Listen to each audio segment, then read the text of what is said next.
మెదక్ జిల్లా పాపన్నపేట మండలం నాగ్సాన్పల్లి గ్రామ పరిధిలో ప్రకృతి రమణీయతల నడుమ మంజీరా నది పాయల మధ్యలో వెలసిన శ్రీ వనదుర్గా భవానీ మాత ఆలయంలో జ్యేష్ఠ అమావాస్య సందర్భంగా బుధవారం ప్రత్యేక పూజా కార్యక్రమాలు ఘనంగా జరిగాయి.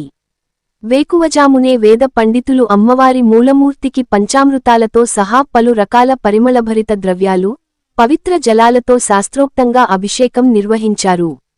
అమ్మవారికి పట్టు వస్త్రాలు, సుగంధ పుష్పాలు, సౌభాగ్య ద్రవ్యాలతో ప్రత్యేక అలంకరణ చేయడంతో ఆలయం మరింత మంగళకరంగా మారింది. పిండి వంటలతో నైవేద్య నివేదన చేసి, కర్పూర హారతులతో మంగళ నీరాజనాలు సమర్పించారు. అమావాస్య సందర్భంగా తల్లి జగజ్జనని శ్రీ వనదుర్గా భవానీ మాతను దర్శించుకునేందుకు భక్తులు వేకువజామునుంచే బారులు తీరారు.